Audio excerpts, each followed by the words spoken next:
নমস্কার, শুরু করছি ঘোষাল নামা। আপনাদের সঙ্গে রয়েছে আমি ইন্দ্রাণী, আমার সঙ্গে রয়েছেন মুখ্য রাজনৈতিক বিশ্লেষক জয়ন্ত ঘোষাল। আমরা এই অনুষ্ঠানে বেশ কিছু খবর নিয়ে আলোচনা করি, আজও একইভাবে আমরা আলোচনা করব এবং জয়ন্তদার বিশ্লেষণ আপনারা শুনবেন।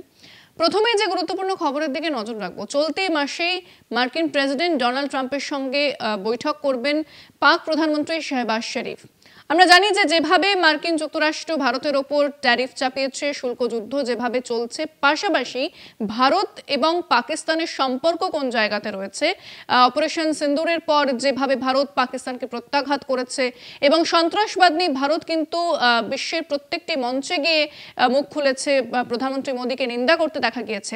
সেক্ষেত্রে এই যে দুদেশের যে সখ্যতা এবং তাদের যে বৈঠক, সেখান থেকে কি উঠে আসতে পারে, আমি এই বিষয়টা নিয়ে যন্ত্রের কাছে যাবো। যন্ত্র, তাহলে এই যে গোটা বিষয়টার কূটনৈতিক বিশ্লেষণ কি হতে পারে? শাহবাজ শরীফের সঙ্গে ট্রাম্পের বৈঠক, ইন্দ্রাণী, এই ঘটনাটা আপাতভাবে একটা নিরামিষ ঘটনা বলে তো মনে হচ্ছে, আসলে কিন্তু নিরামিষ নয়। তার কারণটা হচ্ছে, যখন ট্রাম্পের সঙ্গে, তুমি ঠিক বলেছ যে ট্রাম্পের সঙ্গে যখন শুল্ক যুদ্ধ হচ্ছে ভারতের, এবং যখন ভারতের সঙ্গে আমেরিকার দ্বৈরথ, এবং সেই রকম একটা সময় পাকিস্তানের সঙ্গে আমেরিকার সম্পর্ক, আমি তো কিছুদিন আগে অবধিও দেখতাম যে মোদির সঙ্গে ট্রাম্পের দারুণ সম্পর্ক, আর ট্রাম্প পাকিস্তানকে একদম এই মারে কি সেই মারে সম্পর্ক। সেখানে আমরা খুব নিশ্চিত ছিলাম যে ট্রাম্পের সঙ্গে পাকিস্তানের আর যাই হোক, এবং আমাকে একজন আমেরিকার ডিপ্লোম্যাট, কূটনীতিকও বলেছিলেন যে ট্রাম্প হেটস পাকিস্তান। এখন আমি ভাবছি যে আসলে কূটনীতিতে এই যে ঘৃণা, ভালোবাসা, এগুলো সবই পরিবর্তনশীল। তা না হলে আমেরিকার সেনাপ্রধান ভারত আর পাকিস্তানের সেনাপ্রধানের বৈঠক হচ্ছে, আর আমেরিকার হোয়াইট হাউসে আমেরিকার প্রেসিডেন্টের বাড়িতে পাকিস্তানের সেনাপ্রধান যাচ্ছেন, এটা তো কখনো হয়নি। এর আগে হয়েছে, পাক সেনাপ্রধান আমেরিকার প্রেসিডেন্টের হোয়াইট হাউসে গিয়ে দেখা করেছে যখন তিনি রাষ্ট্রপতি হয়েছেন। সেটা কু করেই হোক আর যাই হোক, সেটা জিয়াউল হক হোক আর পারভেজ মোশাররফ হোক, এখন সামরিক প্রধান রাষ্ট্রপ্রধান, কিন্তু এখানে তো রাষ্ট্রপ্রধান নন, জাস্ট আর্মি চিফ, তিনি গিয়ে ট্রাম্পের সাথে দেখা করছেন। এই যে ট্রাম্প যে আমেরিকা এই যে পাকিস্তানের সঙ্গে প্রেমটা করছে বা দেখাচ্ছে, এটা ভারতের সঙ্গে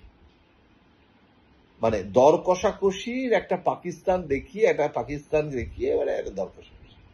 এখন পাকিস্তান চিরকালই, আমেরিকা কিন্তু পাকিস্তানকে ডিস্ট্রয় করতে চায় না।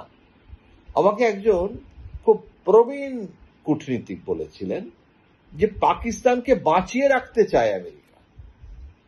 পাকিস্তানকে যদি ভারত শেষ করে দেয়, তাহলে আর একটা পাকিস্তান দরকার হবে আমেরিকার, কারণ ভারত আর পাকিস্তানের দ্বৈরথটা বাঁচিয়ে রাখতে হবে। আমেরিকাকেও তো অস্ত্র, পাকিস্তানকে আমেরিকা অস্ত্র বিক্রি করে, বন্ধ করেনি। সুতরাং এই সমীকরণটা বোঝা যায় যে আমেরিকা কি চায়। এখন শাহবাজ শরীফের সঙ্গে বৈঠক, এই বৈঠকটা আমেরিকা ভারতের ওপরে শুল্ক যুদ্ধে চাপ সৃষ্টি করতে চাইছে, যাতে আমরা এখন আমেরিকা ট্রাম্পের চরণে সেবা লাগে বলে আমরা আত্মসমর্পণ করি। আমি একটা কথা বলবো, নরেন্দ্র মোদী কিন্তু আত্মসমর্পণ এখনো পর্যন্ত করেননি। ভারতের সার্বভৌম স্বার্থ রক্ষার চেষ্টা তিনি চালিয়ে যাচ্ছেন। পারবেন শেষ পর্যন্ত কিনা, রক্ষা করতে পারবেন কিনা, that has to be seen.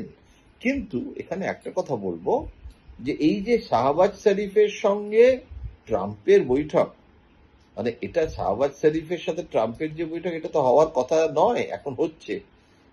এবং শুল্ক যুদ্ধে বাজার, ভারতের বাজারটাই আমেরিকার কাছে বিরাট বাজার, সেই বাজারটাকে তিনি অস্বীকার করতে পারেন না। আর ভারতও কিন্তু সুকৌশলে চীন এবং রাশিয়ার সাথে সুসম্পর্ক তৈরি করছে। জটিল একটা পরিস্থিতি, ফ্লুইড সিচুয়েশন। এতৎ সত্ত্বেও আমি বলবো যে এখনো আমি আমেরিকা এবং ভারতের এই যে শুল্ক যুদ্ধের পরিস্থিতি পরিবর্তন হবে না এটা বলতে পারি না। এটা ট্রেড প্যাক্ট হবে না এমন বলছি না। এখন আমি বলছি যে ভারত আমেরিকার বাণিজ্য চুক্তি হবে। ওই জন্যে ট্রাম্প মাঝে মাঝে মিষ্টি মিষ্টি কিছু কথাও বলছে। সুতরাং এই কভি খুশি কভি গম চলবে, কিন্তু একটা কথা খুব পরিষ্কার যে পাকিস্তানের সঙ্গে আমেরিকার সম্পর্কটা অনেকটা আগের থেকে পুনরুদ্ধার হচ্ছে, যেটা আমাদের জন্য উদ্বেগজনক। ইন্দ্রাণী, জয়ন্তদাকে অনেক ধন্যবাদ জানাবো। আজকের আলোচনা আপনারা শুনছিলেন, বেশ কিছু খবর নিয়ে আমরা কথা বললাম। তবে আজকের অনুষ্ঠান এখানেই শেষ করছি। অন্যান্য খবরের জন্য নজর রাখতে হবে অনুষ্ঠান ঘোষালনামা, কলকাতা টিভি ডিজিটাল এবং কলকাতা টিভি পর্দায় রাত দিন 7 দিন।